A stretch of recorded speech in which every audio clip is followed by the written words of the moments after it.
हाँ, am I audible? मैं audible हूँ? Yes, mom, you got it. Okay, so how was your Sunday? I was asking you that. कैसा रहा Sunday? Sunday, I guess. Pretty good. What that means? Can you elaborate a little?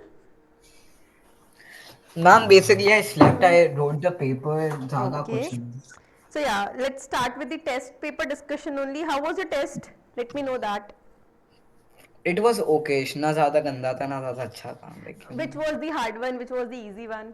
Okay, we'll go to that. Okay, Maths तो was like pretty straightforward this time. वरना तो okay. And what about science? science was okay, but physics के ma'am I didn't get like 3 questions. No problem, na. Today, Gurfran sir will take the class and you can have the discussion of the questions with him, okay? And Ma'am, if even अगर DPP भी कुछ remaining है ना तो उसको आज discuss कर लेना, okay? Are you getting that? okay. So DPP और वो open रखना from tomorrow onwards or not tomorrow exactly, from Wednesday onwards, your next topic will start in physics, okay? Ma'am, so today I have अच्छा discussion है sir के साथ. Yeah, okay. So yeah, we'll discuss the paper first, then we'll start with the topic. I'll start with the new chapter today as I told you. And if you have any issue regarding the previous topic, do let me know. Okay? Okay. Yeah. So if ma'am I'm not पूरे wrong, state ma'am की जो आपने last class में and में कुछ कराया था आप वो उसको लिखवाओगे. हाँ हाँ हाँ, वो आज चैप्टर स्टार्ट करेंगे ना. Okay, so I start with the discussion. कहाँ गए क्वेश्चन? हाँ मैम आई गेस 22 आपने कराया नहीं था ma'am because it's all about like chromosome and DNA वाला या चीज. आई मैंने आपको वर्बली बताया था उसके बारे में. सो आई वाज लाइक मैंने क्वेश्चन जानबूझ कर रखा कि लेट्स सी कि कितना याद रहे. किया, अटेम्प्ट किया. Let's see the वैसे answer. किया तो नहीं बट इसका I guess functional segments of DNA are called chromosomes and in a cell which is not dividing the DNA is present as chromatin material I guess. Second one is right, chromatin, but first one will be chromosome. नहीं Okay. First one ma'am but like अगर आप second करें तो chromatin और gene है पहला. पहला gene नहीं होगा. Okay okay okay okay, functional segment of DNA. Correct correct correct correct है, बिल्कुल करेक्ट है. Okay, so functional segment of DNA is called the gene. So answer, you had given the answer as B, correct? हाँ नहीं I didn't give any answer for this. Why then? At least try. अच्छा, ये कहाँ लिखा हुआ था कि negative marking है? ठीक है, ऊपर लिखा हुआ नेगेटिव मार्किंग का लिखी थी. तो नहीं है ना, तो फिर क्यों नहीं अटेम्प्ट किया? कौन सा मार्क्स कट रहे थे? मार्क्स आ जाते और फुल आउट तो फुल आ जाते फिर तो शायद. चलो okay. So first question from my side was the only cell organelle seen in the prokaryotic cell. I'm correct now? We'll start with 21st question. Yes, Okay. So right, the ma'am. only cell organelle seen in the prokaryotic cell is Plastids. only the only cell organelle seen in the prokaryotic cell. Do prokaryotes have the plastid, Debashish? नहीं prokaryotes में ribosome नहीं होते. नहीं ribosomes नहीं होते हैं. Answer mark कर नहीं रखे आपने? कर रखे मैम ये रहे. हाँ तो फिर गलत है. और क्यों हाँ गलत हुआ? जस्ट मैम बिकॉज क्यों? हाँ यू आर ठीक है. In hurry, is that so? ऐसे नहीं करो फिर. It's like small small silly mistakes will be paid in the exam. गड़बड़ हो जाएगा, मार्क्स चले जाएंगे. Okay, so this is wrong. So first one answer will be. So question number question I guess 21st. It would be lyso नहीं it's ribosomes. Ribosome. You were correct in the answer. Ribosome आएगा. I told you universal cell organelle होता है, मतलब prokaryote और eukaryote दोनों में मिलता है. ठीक है, अगला क्वेश्चन 22. मैम ये तो आपने डिस्कस किया कर नहीं है दिया. पर आंसर समझ में आ गया. You were correct. जीन और क्रोमैटिन आएगा. So answer will be B again. Okay, Lipid molecules in the cell are synthesized by smooth this endoplasmic is reticle. Correct. Answer will be Smooth smooth endoplasmic endoplasmic reticle. reticulum. Okay. 23rd na. Okay, 24th. हाँ. Which of the following statement is false? Golgi apparatus is involved in the formation of lysosome. Is that correct or not? Correct है True. Ma'am ये तो सही है. Correct. Nucleus, mitochondria and plastids have DNA, hence they are able to make their own structural protein. This is wrong. Correct. You mark this answer. Okay. Next, mitochondria is said to be the powerhouse of the cell as ATP generated in them. Correct. Or yes cytoplasm is also known as protoplasm. ये तो सही. Correct है? हाँ ma'am तो B है ना मेरा answer तो. हाँ तो गलत है वो. Answer will be D. हाँ cytoplasm is protoplasm. Cytoplasm is called as protoplasm. मैंने ये पढ़ाया है. और मैम मैंने प्रोटोप्लाज्म, लिखा है ये, शायद से मैंने हाँ लिखा देखो भी है, एक देखो जरा सेकंड, देखो, एक second. Protoplasm is equal to cytoplasm plus nucleus plus cell membrane, Debashish. अच्छा हाँ, ये लिखा हुआ तो है। फिर इसने तो ये बोल दिया कि क्या क्लोरोप्लास्ट को ही प्रोटोप्लाज्म कहते हैं? नहीं, गलत। नहीं है, प्रोटो डीएनए यार। Cytoplasm is the part of protoplasm. इस बार बहुत मिस्टेक्स किए Debashish, not done. Right right. And you know the answers. I made the like paper from whatever I had discussed in the class. Still, yes okay. अच्छा एक बार बताओ, second में क्या mistake था? Do ma'am, माइटो I thought like basically ma'am, क्योंकि और मुझे कुछ और गलत नहीं लग रहा अच्छा एक था, बात मुझे ये बताओ, लगा ये कि क्या बात हुई? ऐसे आंसर पे थोड़ा जाएंगे। अच्छा मुझे एक बात बताओ, mitochondria and plastid have their own DNA, सही है? सेमी ऑटोनॉमस सेल ऑर्गेनल होता है, करेक्ट है कि नहीं है? सही है मैम। देन अगर किसी के पास डीएनए है and even you written that कि राइबोसोम भी होता है, तो फिर राइबोसोम होगा तो प्रोटीन नहीं बना पाएगा क्या देबाशीष? नहीं लिखा आपने बन माइटोकॉन्ड्रिया में प्लास्टिड में कि इनके पास खुद के राइबोसोम होते हैं? नहीं लिखा क्या? मैम लिखा है मैम। ओके, चल मार्क दिस ना। Okay 21st was wrong. Then ये मैंने करेक्ट आंसर लिखे ना, मैं यहाँ मार्क कर देती हूँ ओनली आप। Ma'am third was correct, only third was correct. Will calculate the number here ना। ये भी गलत है, ये आपने अटेंड किया ही नहीं। ये सही है, ये भी गलत है। ओके ऐसे नहीं करो please. Okay, okay. Select the correct function of the vacuole. Vacuole do not help in maintaining the rigidity of the cell, गलत है। Vacuole form the thread like tail in the sperm of the, ओहो, mammal of the many mammals, गलत है। कौन बनाता है tell? तो vacuole तो नहीं बनाता। Vacuole expel excess water and waste product from the cell. Vacuole store only excretory product from the cell. Ma'am C I guess.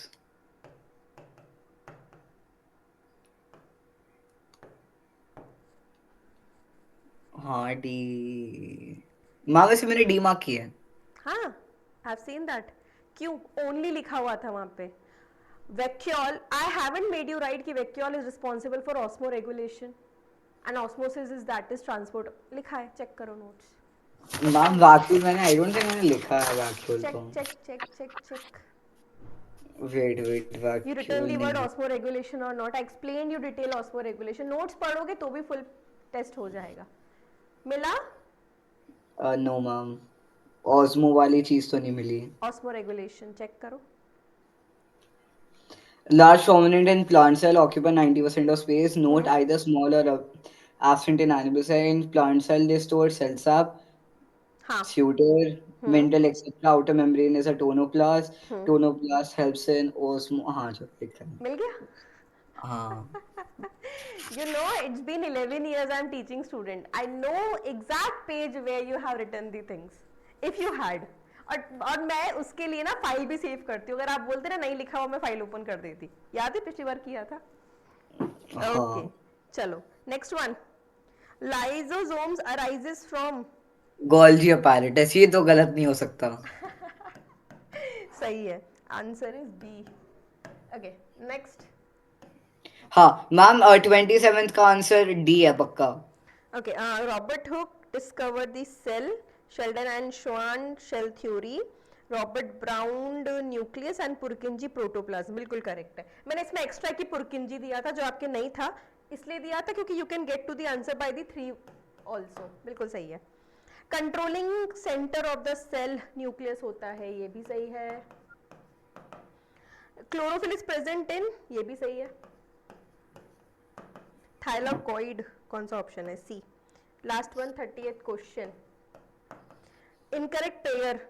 ओहो, nucleus is known as the brain of the cell, mitochondria powerhouse of the cell, chloroplast is the kitchen of the cell and lysosome is the secretory granule. Correct answer D. Ma'am वैसे अगर देखा जाए ma'am, chloroplast technically kitchen नहीं है ma'am, क्योंकि kitchen kitchen में नहीं होता, एकदम किचन रॉ होता, से यू नो पका हुआ व्हाट बना दिस है। इज अ, नहीं नहीं ये मैंने कहाँ से क्वेश्चन दिया है ना देबाशीष, ये करेक्ट है कि एग्जैक्टली इसको नहीं बोलना जाना चाहिए, but that question is given in the 10th board examination of 2019 CBSE. ये क्वेश्चन दे रखा है किससे kitchen of the house, kitchen of the cell कहते हैं, तो क्लोरोप्लास्ट। ओके मैम चलो। व्हाट अबाउट आईसीएससी हाँ 2019? But same thing can happen also there also. CBSE का पेपर और आईसीएसई का पेपर कौन सा, बहुत डिफरेंट टीचर्स बनाते हैं। Acha, okay, so what is the score here? Every question consists of 2 marks. Am I correct? Yes. So how many Six, are wrong? six right, six right. 6, right? Okay. So हाँ, one, six right. 2, 3, 4, 5, 6. Okay. Ma'am, देखो, I can't be wrong in bio, but never in maths, you know. Okay, let's check the max marks then. After that, we'll talk. 1, 2, 3, 4. 4 are wrong. Yes, ma'am. 12 Ma'am, minus 8. but if we see my marks, ma'am, like marks wale marks, sorry, maths wale marks, so I don't think they will be bad this time. They'll be good, I Let's guess. see. पर bio में I haven't expected this ना. एक तो आप attempt किया करो, कुछ नहीं छोड़ना है नेक्स्ट टाइम से. Not a single question I want you to expect नहीं छोड़ना है. और दूसरी बात ये कि थोड़ा सही से you know the answer. Like this 2 questions ना यू नो द आंसर, बस you I don't know why you had made them wrong. अभी अभी खुद ही ने सही आंसर दिया है. कितना हुआ 12 माइनस 8? 20 होता है, I guess, ma'am. Hmm. 12 minus 8 is sorry 20 फिर if why I I'm am doing 12 minus 8. So it is how much was at that part. कितना हुआ? हाँ सही है 4 ना. हुई. कितना हुआ? Ma'am, सही तो calculations है, ma'am. हाँ क्या हो गया? मैं पूछ रही हूँ ना कितने में से करेंगे. कितना हो गया ये आपका? 60 मार्क्स का है. हाँ. तो मतलब बायो कितनी थी? 10 थी ना. Bio 20 marks की थी. कितने क्वेश्चंस थे? 10 क्वेश्चंस थे ना. Yes, ma'am. हाँ तो 20 मार्क्स की थी. आपके आए 12 माइनस 12 मार्क्स. तो 20 माइनस, हाँ यूँ कर लो. तो कितने हुए आपके? You got. ठीक, मैं लिख दूँ आपके मार्क्स. लिख दो, ma'am. करेक्ट है? कोई मिस्टेक Ma'am, देख it's low. not, ma'am. I say you write 6 out of 10, ma'am. 12 I out of 6 out 20 of कुछ 10. ज्यादा ही गंदा लिखता है, ma'am. No, no, I'll write this. Okay. No, no, ma'am. So, Ma'am, look, ma'am. Question तो सही थे ना, ma'am. Write 6 out of 10. no. Um, मैं edit कर देता हूँ, ma'am. I'll write 6 out of 10 in bio.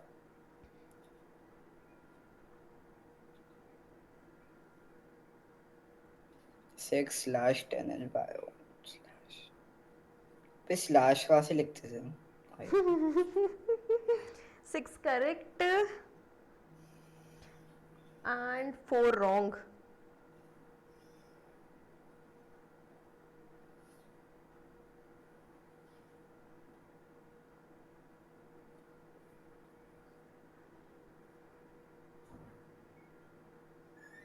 Twelve out of 26. Ma'am 26 थोड़ी ना 20 है. Oh हो हाँ 20. मैम आप सही में मुझे मम्मी से पिटवाने वाले हो, नो डाउट. Sorry, वो ऑटो करेक्ट हुआ. चलो okay. So you got 12 out of 20, 6 correct and 4 wrong out of 10 questions. ये Great. Right. Ma'am maths will तो कवर इट अप. मेरे ज्यादा से ज्यादा एक या दो रॉन्ग हो गए जो मुझे लग रहा Let's है कि see. Hope for the best. चलो let's start with the topic. Okay, and please go through the notes. मुझे लग रहा है पता है क्या हो रहा है, notes revise नहीं कर रहे हो. Okay, let me check the other subject marks as well as ना chemistry and physics. Then I'll get back to you. Okay, चलो. केमिस्ट्री तो आई am sure I will get good marks. Chemistry तो मैंने किया था. क्या? केमिस्ट्री तो I think I will gate. अच्छा चलो ग्रेट. तो बायो में क्या हो गया इस बार? आते हुए भी गलत किया. क्यों? पता नहीं मैम. ये पता नहीं क्या होता है. ये तो कोई रिप्लाई नहीं होता. मैम पता नहीं is the best reply ma'am. If you know हाँ सबसे सेफेस्ट रिप्लाई पता नहीं. सही है. चलो आई ओपन द बुक. अच्छा हाँ बुक भी खोलनी है. बुक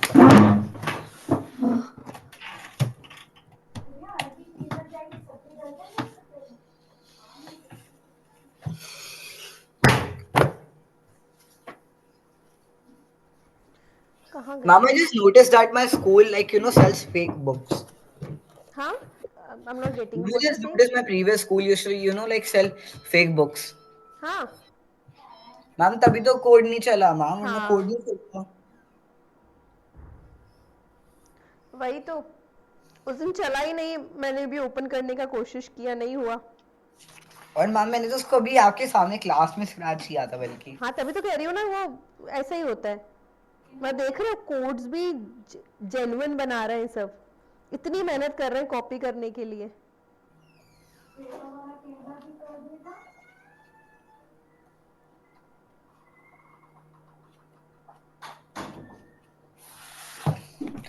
मैम बस एक बार ये पोर्टर आ जाए मैम, लाइक वो कनेक्टर, फिर I can use this screen also. अच्छा ऐसा क्या? Better ma'am.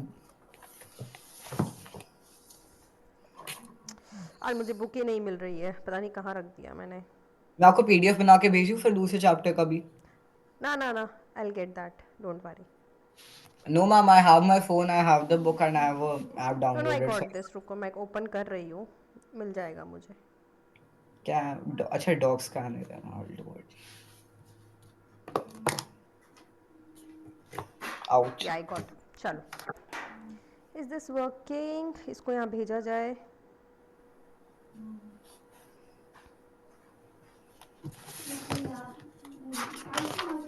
Okay, चल।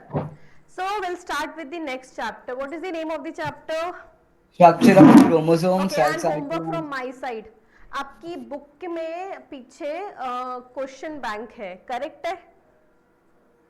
ओके, आप वाला सोल्यूशन क्वेश्चन। प्रिपेयर करना चालू करोगे। How many questions are there? हाँ क्या हाँ? हाँ मैं करवाऊंगी, क्वेश्चंस मैम, भी ma'am solve. Wait a minute, I really need to show this to you. क्या सी हुआ? See, can you see my face right now?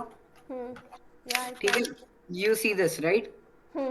Yes. ठीक है, हाँ। Next page. Next chapter started, correct? हाँ मैम, दो इतने क्वेश्चन थोड़ी ना होगे हाउ मेनी बस। Questions are there? कितने हैं आपकी बुक में? Ma'am they have like identify this, एक ए और एक बी है। बस दो ही questions? No, there are like 5 questions if you हाँ सी तो like I 1 2 want you to 3। Solve those 5 question, तो अच्छा है ना, कम क्वेश्चंस है तो you can solve them ma'am, easily. Ma'am एक बार just check ma'am, because like सलीना वाले last year they used to give MCQ and all. एक बार check in your PDF ma'am, because I think school वालों ने नकली बुक में कुछ और की भी किया है। एक मिनट में देख रही हूँ। I am sure yeah you would I have like. Have, इसमें तो है, इसमें है मेरे पास multiple choice, very short, short answer, structure and application ma'am skills. I just have very short and next next chapter descriptive. देखो, next chapter देखो, next देखो, नेक्स्ट नेक्स्ट जो हम स्टार्ट करने वाले। ये बड़ा है मैम काफी। हाँ इसमें देखो, इसमें मैंने ये ओपन करके देखा है क्वेश्चंस में।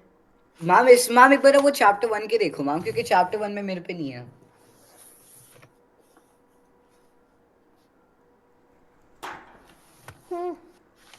चैप्टर 1 में मुझे, मेरे पास चैप्टर 1 का इसमें वो नहीं है।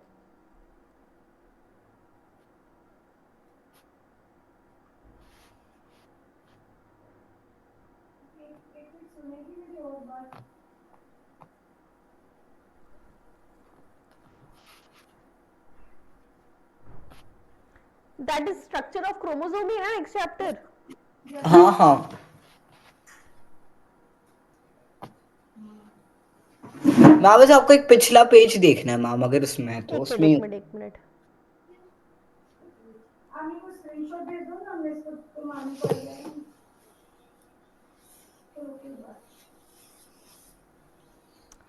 यही चैप्टर नहीं ओपन हो रहा है।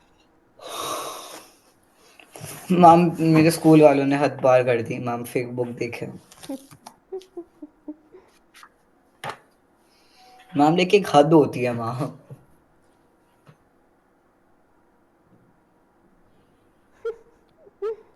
ये सही है। और मैम पता है मैम, मैम लाइक पेमेंट भी लाइक रियल बुक की करी है मैम, ये की लाइक फेक की करी फिर भी ठीक है चलो। Yeah that's correct, they happen to do so. Ma'am क्या हो जाएगा मैम, मैम एक बच्चे के चलो okay, will start with the chapter now ना। Yes ma'am. Ma'am but after the class if you can say एक बार बस हाँ चेक हाँ, कर आई चेक देना। I check I check. Okay चलो, so next chapter we have is, chapter का heading डालो, chapter number 2। Structure of chromosome, cell cycle and cell division. Yes,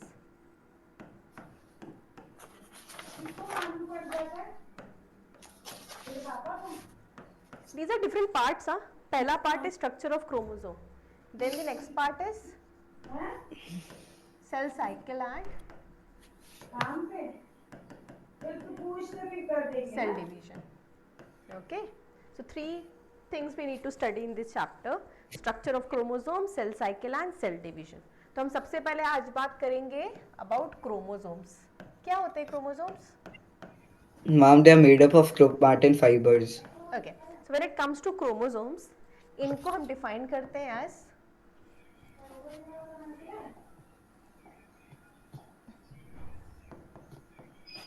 heredity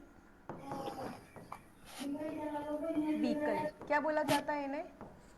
Heredity vehicle. Vehicle means something for they are responsible for the transfer. Okay, अब actual में समझते हैं. हमने जो पढ़ा है अभी तक, हमने क्या पढ़ा है देवाशीष? हमने न्यूक्लियस के बारे में पढ़ा था, करेक्ट है? न्यूक्लियस Yes, कैसा ma'am. होता है? डबल मेम्ब्रेन बाउंड है. Yes, ma'am. Okay, now when it comes to this double membrane bound structure, double membrane bound जो स्ट्रक्चर है न्यूक्लियस, ये क्या करता है? न्यूक्लियस के पास अवेलेबल होता है जेनेटिक मटेरियल. Yes, और ये ma'am. जेनेटिक मटेरियल क्या है हमारे केस में? DNA. Full form of DNA? Deoxyribonucleic acid. Yes, deoxy ribo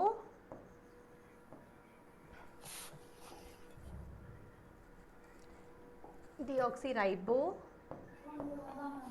nucleic acid. Okay, ये हमारे पास ऐसा नहीं है देवाशीष कि सबके पास जेनेटिक मटेरियल डीएनए होता है. कुछ वायरसेस के पास जेनेटिक मटेरियल आरएनए भी हो सकता है. ये बात हमें याद रखनी है. नाम जब आपने बोला था ना, कुछ लोग होते हैं जिन पे डीएनए नहीं होता, मैं लाइक लेजिट इंसान समझ रहा था. चलो ओके. सो हम जब न्यूक्लियस की बात करते हैं तो मैंने क्या बोला यहाँ पे? Double membrane bound cell organelle है. हमने ये बात पहले पढ़ ली है. इसके पास जेनेटिक मटेरियल होता है जिसको डीएनए कहते हैं. ठीक है, अब पॉइंट टू नोटिस, इधर देखो ढंग से, पेन डाउन, और इधर ध्यान दो. ये बहुत इंपॉर्टेंट बात है, नेक्स्ट चैप्टर में भी काम आएगी. ओके, हम जब हेरिडिटरी जेनेटिक मटेरियल के बारे में बात करेंगे. तो डीएनए हमारा जेनेटिक मटेरियल होता है, और ये डीएनए ही है जो कहाँ ट्रांसफर होता है? Parents ma'am, to yes. Offspring. मेरा भी एक क्वेश्चन है मैम, अगर लाइक हमारे पेरेंट्स के दोनों के जीन्स आते हैं, राइट, हम में, तो मैम लाइक फिर डीएनए हमारा बनता कैसे? लाइक मैं अगर बस समझाऊंगी, हम रिप्रोडक्शन पढ़ेंगे, हम समझेंगे कि दोनों से जेनेटिक मटेरियल आकर कैसे कंबाइन हो रहा है. Okay, that is combining of the genetic material. अभी के लिए इतना ध्यान रख लो. क्या बोला मैम ने? कि फादर से जेनेटिक मटेरियल आया, मदर से आया, और दोनों आपस में क्या हो जाते हैं? कंबाइन, सिंगल यूनिट बन जाती है. क्लियर? तो जेनेटिक मटेरियल पेरेंट से कहाँ ट्रांसफर होकर आता है? ऑफस्प्रिंग. ऑफस्प्रिंग्स में. अब क्यों आ रहा है? इसकी वजह क्या है? इंपॉर्टेंस क्या है? बताओगे कि क्यों ट्रांसफर की रिक्वायरमेंट है? क्योंकि डीएनए अपने साथ क्या लेकर आएगा देवाशीष? क्या प्रोवाइड करेगा हमें? कैरेक्टर्स. सेल डिवीजन वगैरह कैसे पड़ता है गस? क्या प्रोवाइड करेगा डीएनए हमें? कैरेक्टर्स प्रोवाइड करेगा. मतलब कैरेक्टर्स. हम कैसे दिख रहे हैं, हम हमारे फादर से रिजेंबल करते हैं, मदर से करते हैं, सही है ना? कुछ जैसे आई कलर हो गया, या हेयर कलर हो गया, स्किन कलर हो गया, हो सकता है फादर से मैच करता हो. कुछ प्रॉपर्टीज होती है कि हाइट हो गई, ठीक है, फेशियल फीचर्स हो गए, हो सकता है मदर से रिजेंबल करते हो. तो हमारे फीचर्स मदर और फादर से रिजेंबल क्यों कर रहे हैं देवाशीष? क्योंकि मदर और फादर से हमें क्या आ रहा है?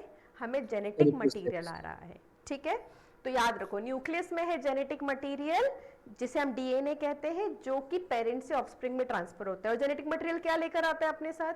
क्या प्रोवाइड करता है हमें? कैरेक्टरिस्टिक्स प्रोवाइड करता है. ठीक है, we are same same but different. तो गोरिल्ला के बेबीज गोरिल्ला जैसे दिखते हैं, जेब्रा के बेबी जेब्रा जैसे दिखते हैं, ह्यूमन का बेबी ह्यूमन जैसा दिखता है. किसकी वजह से? Transfer of the genetic material की वजह से. ये क्लियर हुआ? अब मैंने बोला कि जेनेटिक मटेरियल ट्रांसफर होता है, तो सवाल ये आएगा कि जेनेटिक मटेरियल ट्रांसफर कैसे होता है? इसे ट्रांसफर करवाने का काम कौन करता है? तो आंसर क्या आएगा? क्रोमोसोम. क्या करते हैं ये? Transfer from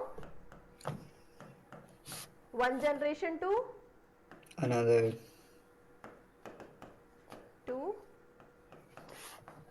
another. क्लियर हो गई बात? Now you can note.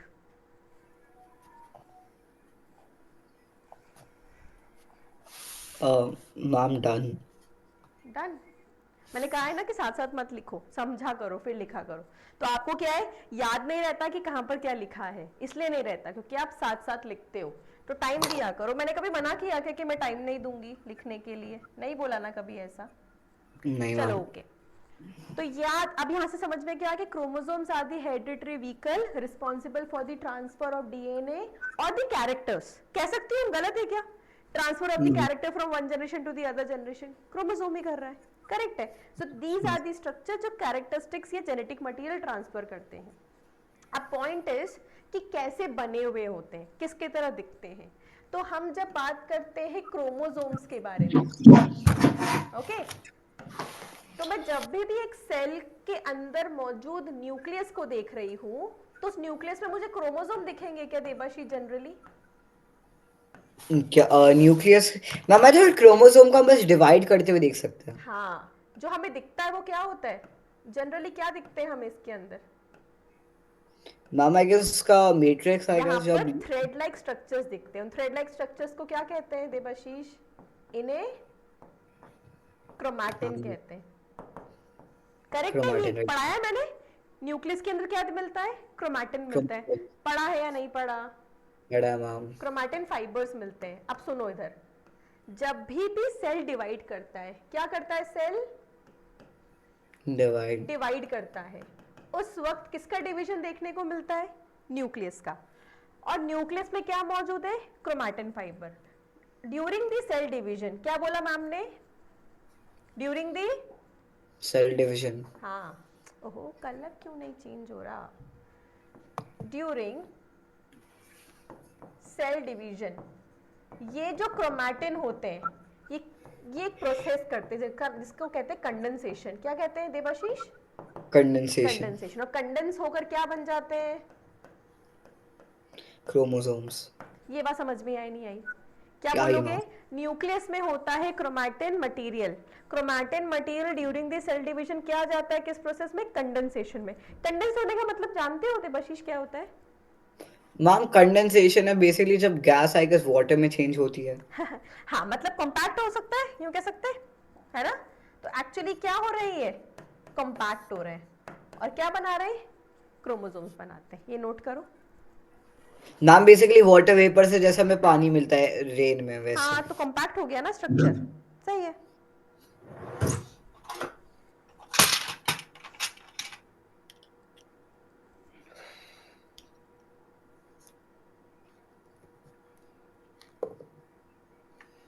अबे नहीं।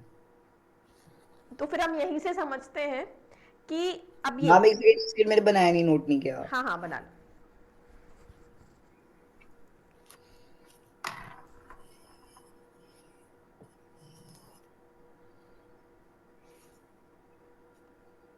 Hashtag hashtag hashtag.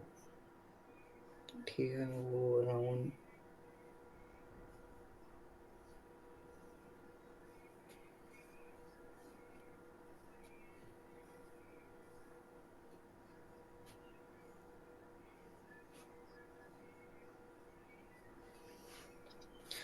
तो ये न्यूक्लियस हुआ।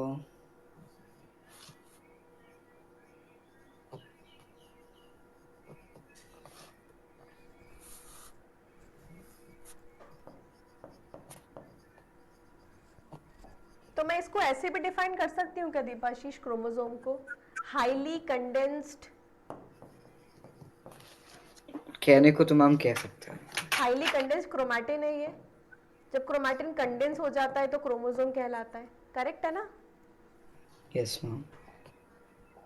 कहने को तो नहीं कह सकते, अगर एक्चुअल में है तो ही कह सकते हैं ना।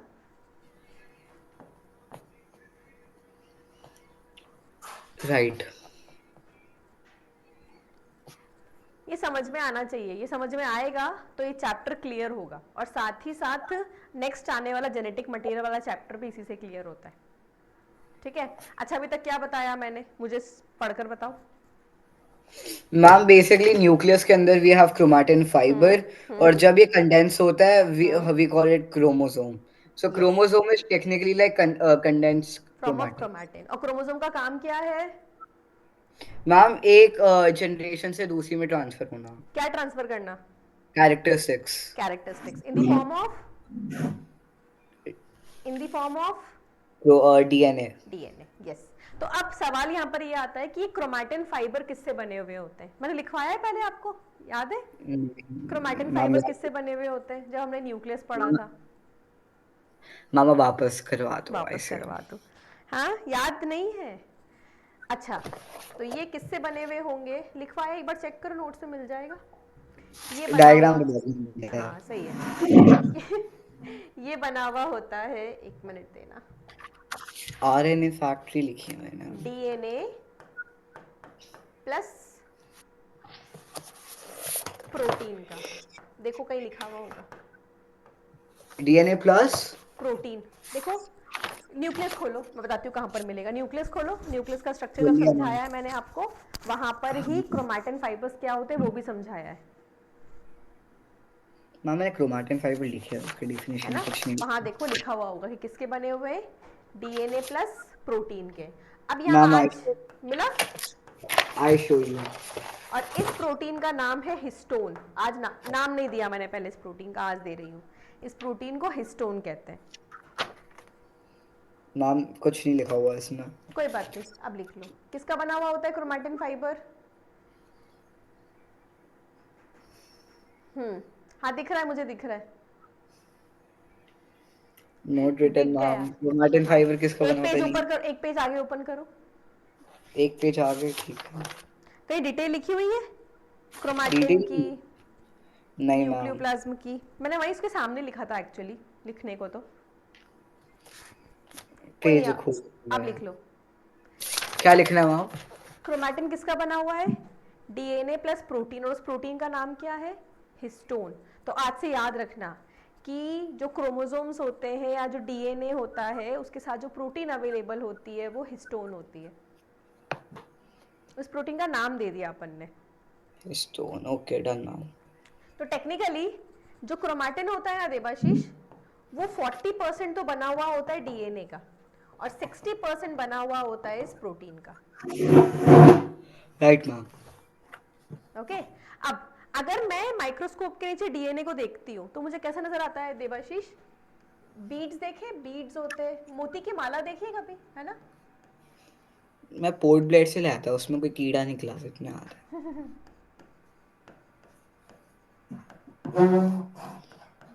कैसा स्ट्रक्चर होता है? Beads on string. Beads. कहने का मतलब देवाशीष, ये जो मैंने सर्कल सर्कल बनाया ना, मोती यूं मान लो, ये तो हो गई histone.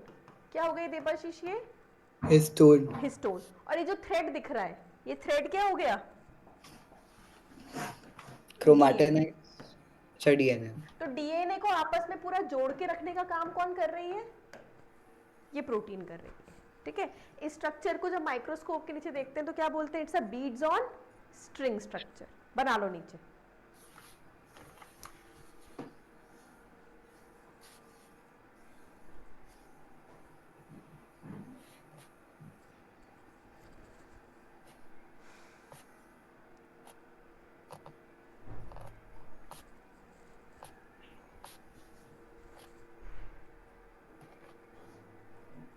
Done, done ma'am. Okay. Yes. चलो अब थोड़ा रीड करते हैं बुक को। ओपन करो बुक। खोल ली मैम. अच्छा बुक. आप नहीं है.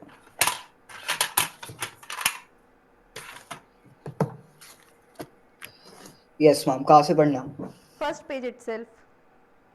Cell division is one of the most fundamental characteristics of life. This is the method which enables life to perpetuate generations after generations.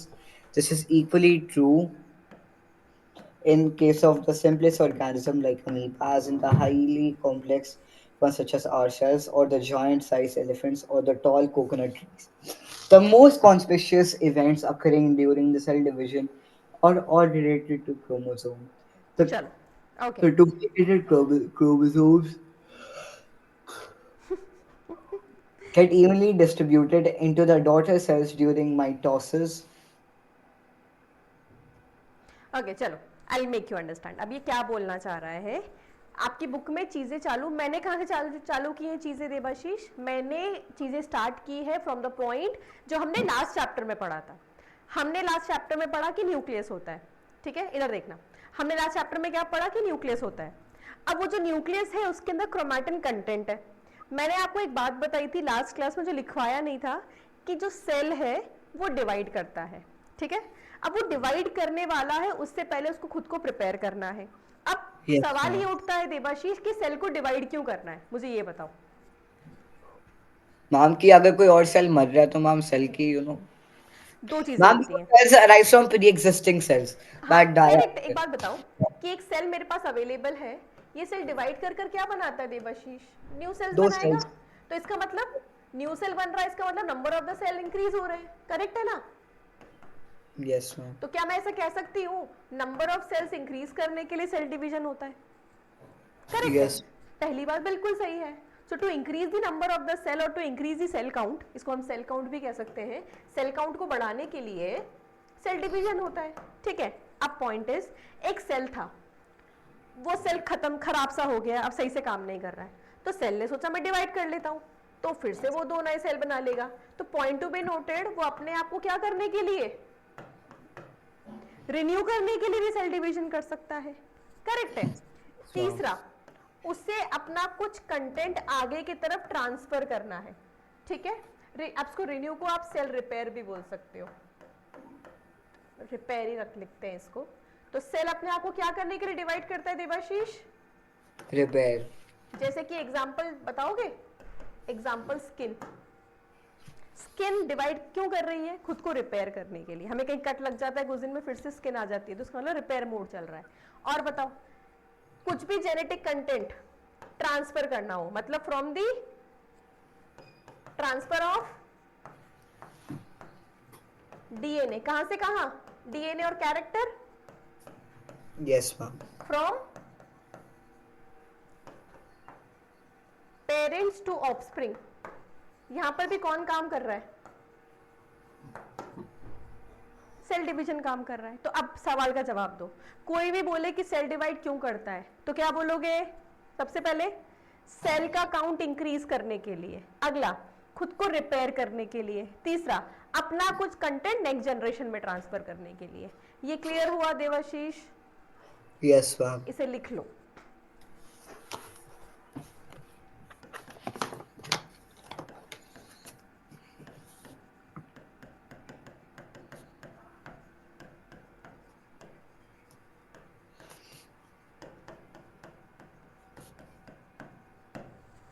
Cell undergo division for the following purposes.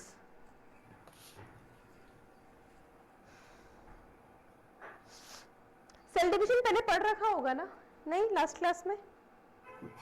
Ma'am ऐसे ऐसे नाम नाम सुना था.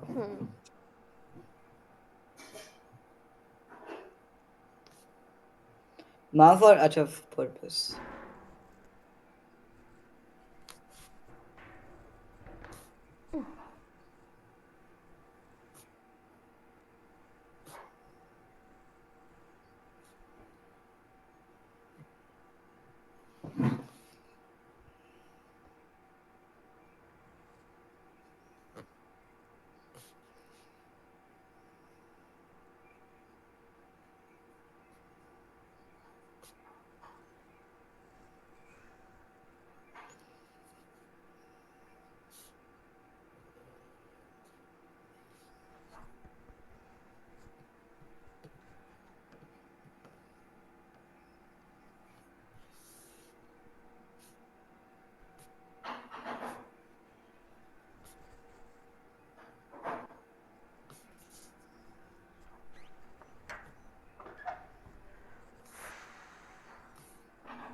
Noted? Ma'am last point पे हूँ.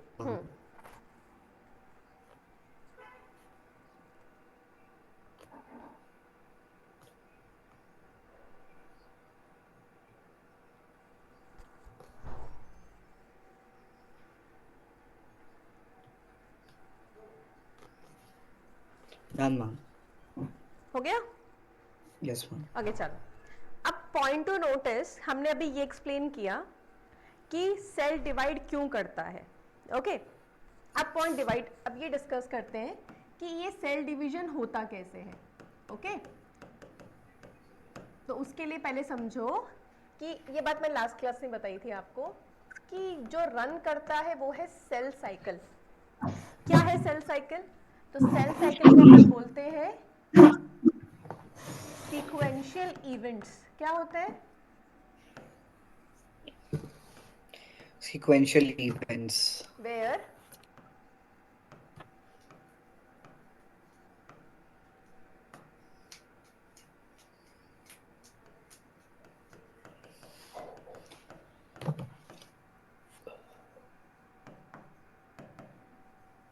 Sequential मतलब एक सीक्वेंस में।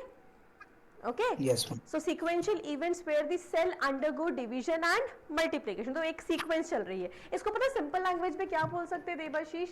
That is the life cycle of cell. तो सेल के लाइफ साइकिल को अपन क्या बोल रहे हैं देवाशीष?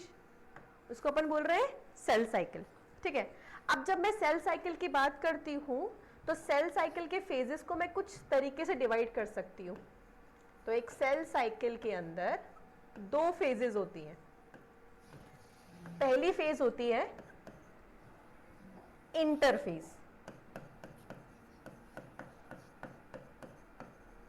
और दूसरी होती है एम फेज। मैंने क्या लिखा? एक इंटरफेज और दूसरा क्या लिखा मैंने? M phase. अब मुझे कोई डिटेल पूछे कि ये क्या होता है, तो इंटरफेस का मतलब होता है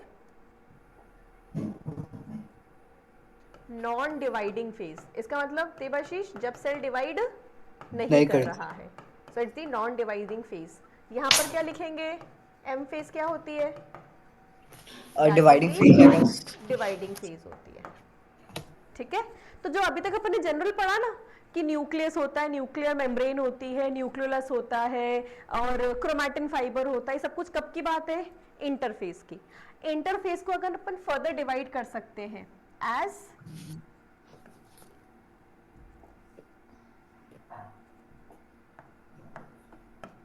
इसकी सब फेजेस होती हैं, सब डिवाइडेड एज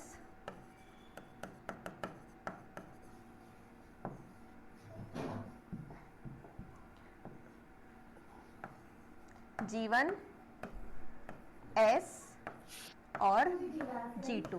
G1 का दूसरा नाम होता है गैप वन फेज, S का दूसरा नाम है सिंथेसिस फेज और G2 का दूसरा नाम होता है गैप टू।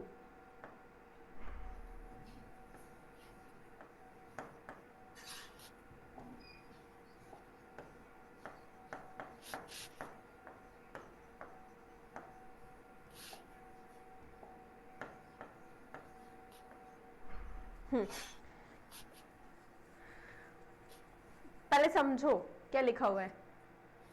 तो सेल साइकिल के दो फेजेस होते हैं। पहला इंटरफेस। इंटरफेस का मतलब जब सेल डिवाइड कर रहा है कि नहीं कर रहा है? कर रहा है मैम। क्या? एम फेज में कर रहा है ना मैम वो हाँ, डिवाइड? इंटरफेस। इंटरफेस में सेल डिवाइड कर रहा है कि नहीं कर रहा है? कर रहा मैम। नहीं कर रहा है। नीचे क्या लिखा है आपने? Non dividing. इंटरफेस में हाँ। और M phase dividing. Dividing phase. Interphase के तीन sub phases, gap one, synthesis और गैप टू। ठीक, एम फेज के अंदर हम दो डिफरेंट टाइप के डिवीजन पढ़ेंगे। एक पढ़ेंगे अपन माइटोसिस और दूसरा अपन पढ़ेंगे मियोसिस के बारे में। ठीक है, इसको अपन कहते हैं इक्वेशनल डिवीजन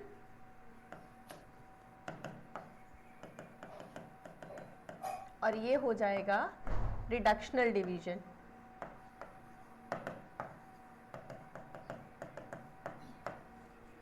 टू टाइप्स पढ़ेंगे इसके अपन, माइटोसिस और मियोसिस। पहले कभी सुन रखा है? सुना तो हाँ होगा, ऐसा तो नहीं कि नहीं सुना होगा। हाँ, मैम ये गैप टू फेज है ना लाइक G2? गैप टू, हाँ। पहले माइटोस। गैप लेगा, फिर सिंथेसिस करेगा, फिर गैप लेगा। लिख लिया? So मैम बस एक सेकंड माइटोसिस लिखें। Equational division.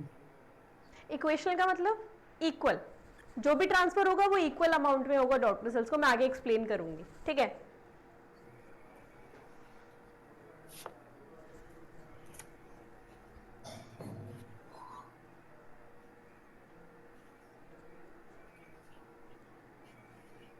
Reductional division. ठीक है, अब एटलीस्ट के टाइप्स हो गए। अब इसमें होता क्या है एम फेज में? तो एम फेज के अंदर दो फेजेस चलती हैं, एक होता है कैरियोकाइनेसिस और दूसरा होता है साइटोकाइनेसिस। ठीक है, कैरियोकाइनेसिस का मतलब पहले बताया है, क्या होता है कैरियोकाइनेसिस देवाशीष? कैरियोकाइनेसिस नहीं पे यार। Nucleus division. Karyokinesis right. किसका डिवीजन? न्यूक्लियस का। और साइटोकाइनेसिस? साइटोप्लाज्म का। करेक्ट।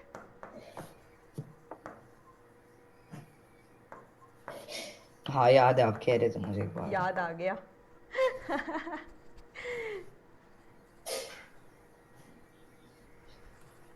लिख लो।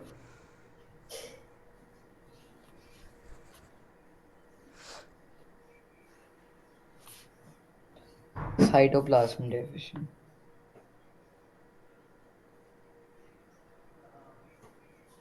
इसको साइटोप्लाज्मिक डिवीजन भी कह सकते हैं हम, ठीक है? अब ये साइटोकाइनेसिस नहीं लिखा मैंने, नीचे लिख देता हूँ।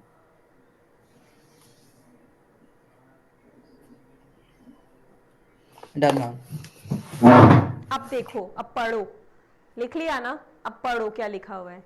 सेल की एक लाइफ साइकिल होती है, सेल की साइकिल हमारी लाइफ स्पैन डिसाइड करेगी, करेक्ट है ना? एक बात बताओ, मेरे अगर स्किन के तो सेल्स मैं में आपको डिवाइड, बोल रहा था कि मौत और जिंदगी के बीच में छुचलना। हाँ हाँ हाँ करेक्ट। तो पॉइंट इज कि सेल की लाइफ साइकिल हमारी लाइफ साइकिल डिसाइड करेगी। तो सेल की लाइफ राइट। साइकिल कैसे चलती है? कुछ सीक्वेंशियल इवेंट्स होते हैं। सीक्वेंशियल इवेंट पहला होता है क्या? That is interphase. दूसरा होता है क्या? M phase. हम पूरा डिटेल में पढ़ेंगे, अभी मैं डिटेल नहीं पढ़ा रही। ये सब कुछ इसीलिए बताया अभी मैंने आपको क्योंकि आपकी बुक ने ना क्रोमोसोम को एक्सप्लेन करने के लिए भी डिवीजन की मदद ले रखी है, जबकि डिवीजन बाद में एक्सप्लेन किया हुआ है, थोड़ा सा सीक्वेंस में गड़बड़ है, पर अपन सीक्वेंस सही कर लेंगे। तो इंटरफेस में सेल डिवाइड नहीं कर रहा, तो फिर मैम क्या कर रहा है? वो डिवाइड करने के लिए प्रिपेयर कर रहा है। सही है ना देवाशीष? हाँ मैम किसी सही एग्जाम है। में आपको बैठना है तो एग्जाम में बैठने से पहले खुद को प्रिपेयर करना पड़ेगा, करेक्ट है? वही चल रहा है, तो प्रिपरेशन चल रही है यहाँ पर। अब point two note here is कि जो जीवन फेज होता है, इंटरफेस की जब हम बात कर रहे हैं, यहाँ पे पहले गैप आता है, यहाँ पे कुछ कुछ सीक्वेंशियल इवेंट्स होते हैं, मैं आपको एक्सप्लेन करूंगी। एम फेज दो तरह का होता है, या तो सेल ऐसे डिवाइड करे कि जो कुछ भी कंटेंट है, जैसे कि एक सेल है उसके पास कुछ दो क्रोमोसोम्स थे, तो उसने आगे कुछ इस तरह से डिवाइड किया कि दोनों डॉटर सेल्स को दो दो क्रोमोसोम्स दिए, इसको डिवीजन को माइटोसिस कहेंगे। बट अगर उसने ऐसे डिवाइड किया कि दो क्रोमोसोम में से एक क्रोमोसोम एक डॉटर सेल को, दूसरा क्रोमोसोम दूसरी डॉटर सेल को दिया, तो आधा हो गया ना number Debashish? Yes ma'am. Parent के पास 2 क्रोमोसोम थे, ऊपर 2 नीचे भी 2 दिए, जबकि मियोसिस में उसने क्या किया? क्रोमोसोम को हाफ कर दिया, मतलब नंबर क्या हो गया? रिड्यूस हो गया। इसे मियोसिस कहते हैं, ठीक है? हम रिडक्शनल इसे एंड समझेंगे, बस इसमें ध्यान रखो कि एम फेज का मतलब जब सेल डिवाइड में डिवीजन में चला गया, पहले कौन डिवाइड करेगा सेल का? साइटोप्लाज्म की न्यूक्लियस? साइटोप्लाज्म। न्यूक्लियस ना। अच्छा अच्छा, वो पूछ रहे थे नहीं। पहले क्या डिवाइड करेगा? न्यूक्लियस। न्यूक्लियस। उसके बाद किसका डिवीजन होगा? साइटोप्लाज्म। Correct, okay. और उसके ऑर्गेनेलीज जो अंदर है। हाँ, ये आपको आज रीड करना है अच्छे से, वरना फिर नेक्स्ट क्लास में डाउट रहेंगे। क्लियर हुआ? चलो, यस मैम। अब इसके अंदर अगर सबसे पहले बात की जाए तो सबसे पहले देवाशीष हमारे पास कौन सी फेज आई? आई गेस मैम इंटरफेज आई, साइटोप्लाज्म। ठीक है। अब इंटरफेज की जब हम बात कर रहे हैं तो इंटरफेज में सेल डिवाइड नहीं कर रहा ना, तो राइट इस मैम, नहीं फेज को कर रहा। रेस्टिंग फेज भी कहा जाता है। क्या कहा जाता है? Resting face. रेस्टिंग फेज कहा जाता है, ठीक है। अब इसमें जीवन G2 में क्या होता है मैं आपको बाद में बताऊंगी। इस रेस्टिंग फेज के अगर मैं सेल को देखूं तो मुझे ऐसा सेल नजर आएगा जिसमें इंटैक्ट न्यूक्लियस मिलेगा with the well defined nuclear membrane. तो इंटरफेस के न्यूक्लियस में आपको क्रोमोसोम देखने को मिलेगा कि क्रोमैटिन देखने को मिलेगा? मैम किसके अंदर? इंटरफेस में जब न्यूक्लियस है तो मैम क्रोमाटिन आएगा, नहीं नहीं। करेक्ट हाँ है। Chromatin, chromatin. क्या देखने को मिलेगा? क्रोमाटिन क्योंकि क्रोमैटिन। मैम डिवाइड नहीं हो रहा ना गैस। करेक्ट, क्योंकि जब सेल, मैंने लिखवाया था ना आपको यहाँ पे इस पेज पे कि जब मैम ये सेल वैसे भी डिवाइड करने जाएगा तब ये कॉम्पैक्ट होकर क्रोमोसोम बनाएगा। करेक्ट है। चलो, तो यहाँ पर आपको न्यूक्लियस दिखेगा with a well defined nuclear membrane. Correct. Chromosome कब नजर आएगा? जब सेल एम फेज में डिवाइड कर जाएगा। रहा हूँ। ठीक है, मतलब डिवीजन स्टार्ट करेगा। चलो अब बुक निकालो और बुक रीड करो। मैम एक सेकंड बस मैं ड्रॉ कर रहा हूँ। अच्छा तो मैंने ड्राइंग करा था एक।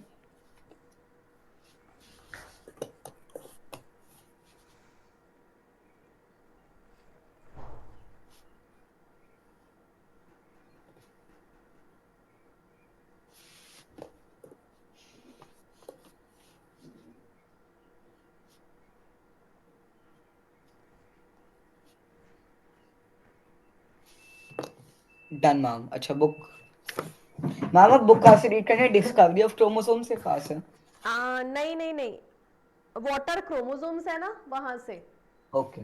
When a normal unstained living cell is observed under a थोड़ा सा high लाउड, मुझे सुनाई नहीं दे रहा। एक sec. Hmm. When a normal unstained living cell is observed under a light microscope, its okay, चलो चलो चलो, nucleus मैं अंडरलाइन करवा रही हूँ, अंडरलाइन करते चलना। तो किसी एक भी second, सेल को देखने के लिए कौन सा माइक्रोस्कोप लगता है? light अंडरलाइन mic करो, लाइट माइक्रोस्कोप। अनस्टेन्ड, अनस्टेन्ड मतलब बिना स्टेनिंग के भी आप लाइट माइक्रोस्कोप में देख सकते हो, ये लिखा हुआ है।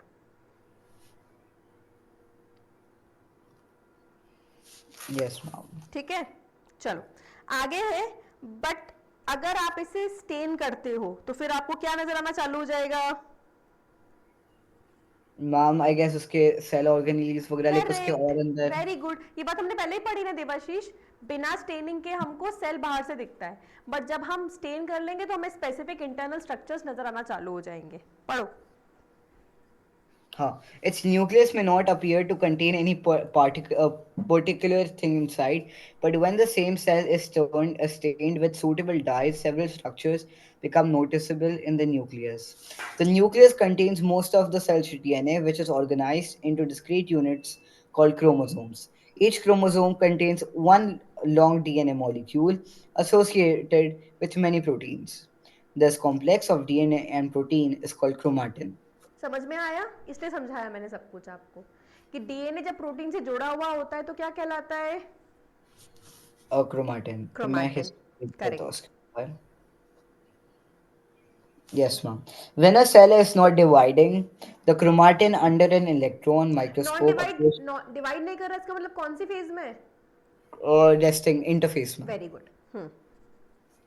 When a cell is not dividing, the chromatin under an electron microscope appears to be in a form of very long and extremely thin, darkly stained fiber. However, as the cell prepares to divide, the chromatin fibers coil and condense further, eventually becoming thick enough to be distinguished as separate chromosomes. These chromosomes then रुको रुको readily, रुको, ये clear हुआ यहाँ तक जो लिखा हुआ है? हाँ मैम. हाँ, कि जब सेल डिवाइड नहीं कर रहा है, नॉन डिवाइडिंग है, मतलब इंटरफेज में, तो क्या नजर आएगा देवाशीष? क्रोमोसोम की क्रोमैटिन। जब हम नॉन डिवाइडिंग है तब क्रोमाटिन और जब डिवाइडिंग है तब मतलब क्रोमोसोम्स. वो डिवीजन में चला जाएगा तो क्रोमैटिन कंडेंस होकर क्या बना लेंगे? क्रोमोसोम. क्रोमोसोम्स। तो क्रोमोसोम्स क्या होते हैं? Highly condensed chromatin. Chromatin. Correct. हाँ. However, as the cells prepares to divide, the chromatin fiber coils and condense further, eventually becoming thick enough to be distinguished as separate chromosomes. These chromosomes then readily pick up certain dyes and get colored, hence the name chromosomes, chroma, colored समझ में some आया body. Chromosome का मतलब क्या होता है? Chroma plus soma, chromo plus soma, तो coloured bodies को कहा जाता है। ठीक है, नीचे Mom लिखा should हुआ है आपके technically एक even बॉक्स have a में। chromosome. हाँ Mom, देवाशीष, बॉक्स में लिखा हुआ है chromosomes are highly condensed coil chromatin fibre, underline कर yes, लेना। chromosomes are highly coiled ribbon like structures formed by the condensation of chromatin fibers during cell division. Yes. Yes, done. चलो discovery read करो.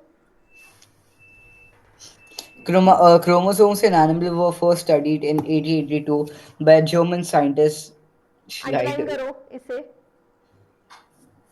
Who discovered chromatin? Scientist का नाम? Fleming's. Walter Flemings. हाँ, ज्यादातर question में आपको Fleming's ही नजर आएगा लिखा हुआ. Okay. He noticed these in the rapidly dividing cells of the larva of a salamander. ना salamander क्या? अच्छा वो fish जैसा होता है ना? हाँ, रेप्टाइल है. But fish जैसा होता है मैम. एक oxalotl जैसा axolotl. सही है. Amphibian, the microscope he used was of old type, and through it he saw many threads that appeared to be dividing lengthwise. Fleming called their division mitosis, literally meaning thread. Now you got. Division जो देखा गया था वो कौन सा था सबसे पहले? That is mitosis. Mitosis. तो अंडरलाइन, जो मैं जो बोल रही हूँ अंडरलाइन करना. फ्लेमिंग्स का नाम अंडरलाइन कर लो. कर दिया then ma'am. Larva of the salamander, that is an amphibian. तो इसे सबसे पहले एम्फीबियन में देखा था.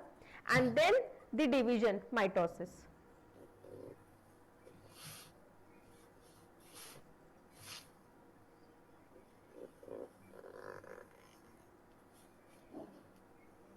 कर दिया मैम. चलो आगे पढ़ो. Subsequently, with the help of more powerful microscope and by using special techniques, the chromosome and their constituent have been studied in great detail. Correct.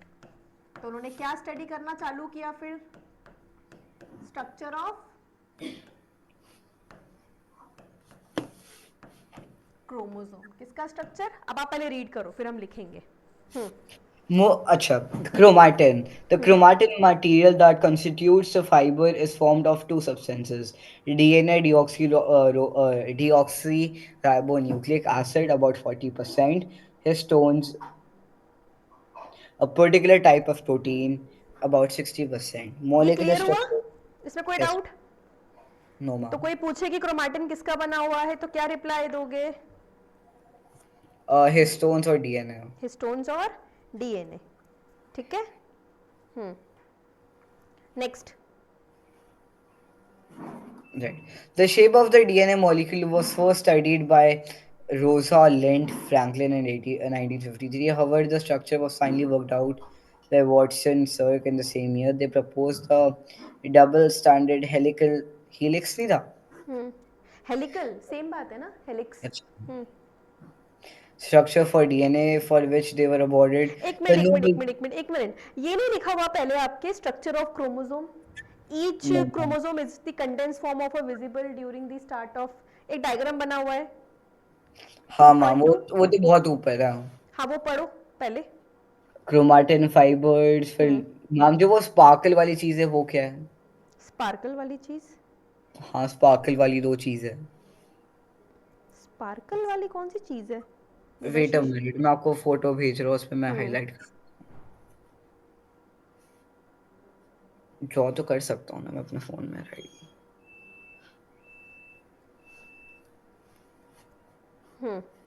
हाँ तो पेन अच्छा अच्छा अंडरलाइन. मैं समझ गई. वो उस डायग्राम में देख रहे हो ना, condensation of chromatin fibre into chromosome during mitotic prophase. Ma'am मैंने भेजा. आया नहीं मेरे पास, रुक जाओ. चलो वो पढ़ो तब तक. ईच क्रोमोसोम वाली लाइन जो मैं बोल रही हूँ. मैम ईच हाँ क्रोमोसोम का ये मैं सही समझी थी, आप इसी के कह रहे हो. ये मैं समझाऊंगी. सेल डिवीजन में याद है हमने सेंट्रियोल की बात की थी. Remember centriole? Participate in cell division. वो सेंट्रियोल है स्ट्रक्चर. राइट. हाँ चलो.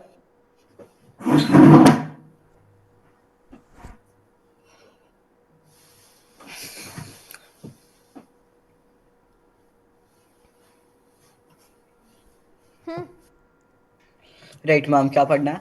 ये each chromosome is a condensed form of the visible during the start of the cell division, consist of two chromatids joined at some point along the length. This attachment is known as the. चलो मैं समझाती हूँ. इधर देखो. अब सुनो इधर. Structure of chromosome की बात कर रहे हैं कि क्रोमोसोम का स्ट्रक्चर दिखता कैसे। तो हम माइक्रोस्कोप के अंदर देखते देवाशीष, तो स्ट्रक्चर कुछ ऐसा दिखता है। देखो इधर एक डिस्क लाइक प्रोटीन होती है जिसको डिस्क लाइक प्रोटीन, सेंट्रोमियर कहते हैं। क्या कहते हैं देवाशीष? सेंट्रोमियर। सेंट्रोमियर कहते हैं। इस प्रोटीन के ऊपर आकर दो क्रोमैटिड्स अटैच होती हैं। क्या अटैच होती हैं? ये क्रोमैटिन है ना देवाशीष? यस। तो क्रोमैटिन कंडेंस होगा, कंडेंस होकर क्या बनाएगा? तो पहले ये क्रोमैटिड, ये क्रोमैटिड ही शेप आउट कर कर क्या बनाने वाली है? कंप्लीट क्रोमोसोम का स्ट्रक्चर। ठीक है, तो ये क्रोमैटिन से क्रोमोसोम जाते हुए मिडिल स्ट्रक्चर पड़ता है। एक तो कुछ इस तरह से जुड़ी और एक आकर कुछ इस तरह से जुड़ती है। मैम एक बटरफ्लाई नहीं है ये, आई गेस? हाँ, ऐसा ही दिखता है स्ट्रक्चर। तो कितनी क्रोमैटिड जुड़ी है देवाशीष? 2 ma'am chromatids. जो 2 क्रोमैटिड साथ में आके जुड़ती हैं, इनके अंदर क्या मिलेगा? अंदर क्या है? क्या कैरी कर रही है ये Debashish? Ma'am DNA. Very good, they have the DNA plus एक चीज और रह गई, they have DNA plus histones. Histone. कुछ इस तरह का स्ट्रक्चर दिखता है। ठीक है, तो कोई पूछे देवाशीष क्वेश्चन कि क्रोमैटिड्स कहाँ अटैच होती हैं, तो क्या बोलोगे? कहाँ अटैच होती है? सेंट्रोमियर।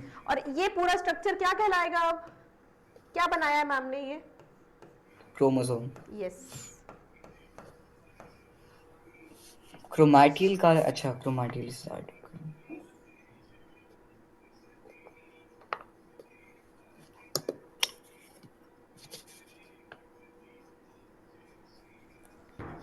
तो ऐसा दिखता है। अब ये बना कैसे? ये तो स्ट्रक्चर है।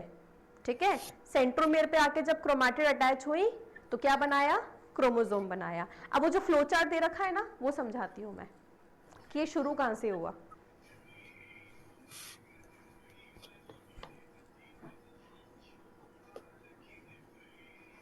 Done ma'am.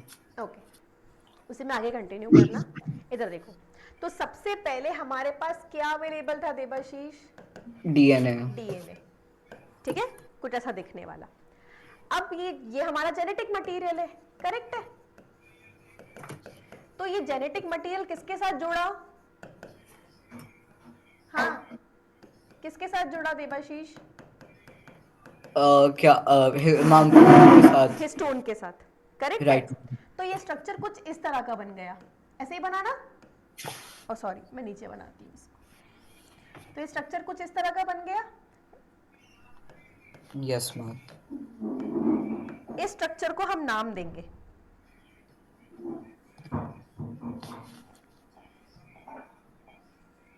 ये हिस्टोन हो गई और ये थ्रेड डीएनए हो गया। इस स्ट्रक्चर को बोला जाता है देवाशीष न्यूक्लियोसोम। क्या बोला जाता है स्ट्रक्चर को? क्या याद रखोगे? जब डीएनए हिस्टोन के साथ जुड़ा तो जो स्ट्रक्चर बना उसको क्या बोला जाएगा देवाशीष? न्यूक्लियोसोम बोला जाएगा। ठीक है, अब ये न्यूक्लियोसोम टाइम के साथ कॉइल होता जाएगा, है ना? मतलब और कॉम्पैक्ट होता जाएगा।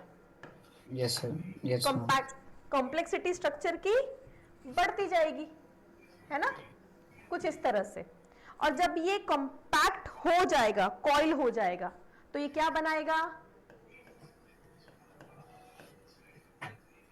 क्या बनाया इसने देवाशीष? Chromatin fibre. ठीक है, और क्रोमैटिन फाइबर जब क्या ले ले? स्पेसिफिक,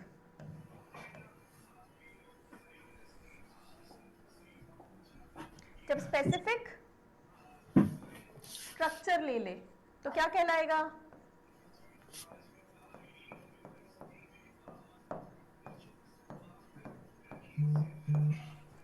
इसे कहेंगे क्रोमोसोम। ये कुछ इस तरह से बनता है। ठीक है, ये क्लियर हुआ? Yes ma'am. चलो, आज के लिए इतना ही। नेक्स्ट क्लास में हम यहीं से शुरू करेंगे। क्या समझाऊंगी मैं आपको? सबसे पहले डीएनए किसका बना हुआ होता है। हमने यहाँ समझ लिया कि डीएनए क्या बना रहा है, और जो बनाता है क्रोमोसोम वो क्या काम आता है, किस काम आता है, कैसे काम आता है, वो सब कुछ अपन ने देखा। अगली क्लास में अपन देखेंगे कि डीएनए का स्ट्रक्चर क्या है। यस कुछ मैम। रीडिंग में रह गया हो स्ट्रक्चर ऑफ डीएनए से पहले तो वो रीड कर दो स्ट्रक्चर ऑफ डीएनए का पहले है पहले। मैम, वो उस क्रोमैटिन है, वो तो हाँ कर लिया था ना। हाँ, और तो कुछ नहीं है ना। नहीं मैम, हम्म। बस मैम एक बार मैं बस इसको ड्रॉ कर रहा हूँ। यस, तो नेक्स्ट क्लास में हमारा हेडिंग रहेगा स्ट्रक्चर ऑफ डीएनए। मुझे लिखना भी, ये तो बहुत गंदा बना है, सो ऊपर वाले को रेफर कर। Yes ma'am, bye bye. Bye.